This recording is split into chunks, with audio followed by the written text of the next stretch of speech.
ಈಗ ಬರ್ತಾ ಇದೆ ಮತ್ತೊಂದು ಬ್ರೇಕಿಂಗ್ ನ್ಯೂಸ್. ಆಸ್ಪತ್ರೆಯಿಂದ ಬಳ್ಳಾರಿ ಜೈಲಿಗೆ ಶಿಫ್ಟ್ ಆಗ್ತಾರ ನಟ ದರ್ಶನ್. ಹೈಕೋರ್ಟ್ನಲ್ಲಿ ಮೆಡಿಕಲ್ ಬೇಲ್ ವಿಸ್ತರಣೆ ಅರ್ಜಿ ವಿಚಾರಣೆ. ದರ್ಶನ್ ಜಾಮೀನು ಅರ್ಜಿ ವಜಾಗೊಳಿಸಲು ಎಸ್ಪಿಪಿ ಪ್ರಬಲ ವಾದ. ಆಪರೇಷನ್ಗೆ ಅಂತ ಬಂದು ದರ್ಶನ್ ಇನ್ನೂ ಚಿಕಿತ್ಸೆ ಪಡೆದಿಲ್ಲ. ತಕ್ಷಣ ಸರ್ಜರಿ ಆಗದಿದ್ರೆ ಲಕ್ವಾ ಹೊಡೆಯುತ್ತೆ. ಜಾಮೀನು ಮೇಲೆ ಬಂದು 5 ವಾರ ಕಳೆದು ಆಪರೇಷನ್ ಆಗಿಲ್ಲ. ಹೀಗಾಗಿ ಆರೋಪಿಗಳ ಜಾಮೀನು ಅರ್ಜಿಗೆ ಆಕ್ಷೇಪಿಸಿ ಎಸ್ಪಿಪಿ ಪ್ರಸನ್ನ ಕುಮಾರ್ ಅವರು ವಾದವನ್ನ ಮಂಡಿಸಲಿದ್ದಾರೆ.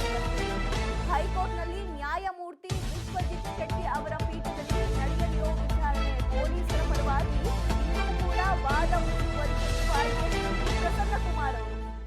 ರೇಣುಕಾಸ್ವಾಮಿ ಕೊಲೆ ಪ್ರಕರಣದಲ್ಲಿ ನಟ ದರ್ಶನ್ ಅವರು ಜೈಲು ಪಾಲಾಗಿದ್ದರು. ಆದ್ರೆ ಸರ್ಜರಿ ನಿಮಿತ್ತ ಮಧ್ಯಂತರ ಜಾಮೀನನ್ನ ಪಡೆದು ದರ್ಶನ್ ಅವರು ಆಚೆ ಬಂದಿದ್ರು. 6 ವಾರಗಳ ಕಾಲ ಮಧ್ಯಂತರ ಜಾಮೀನು ಹೈಕೋರ್ಟ್ 6 ವಾರಗಳ ಕಾಲ ಹೈಕೋರ್ಟ್ ಮಧ್ಯಂತರ ಜಾಮೀನನ್ನ ನೀಡಿತ್ತು. ಆದ್ರೆ 5 ವಾರ ಕಳೆದ್ರು ಇನ್ನೂ ಶಸ್ತ್ರಚಿಕಿತ್ಸೆ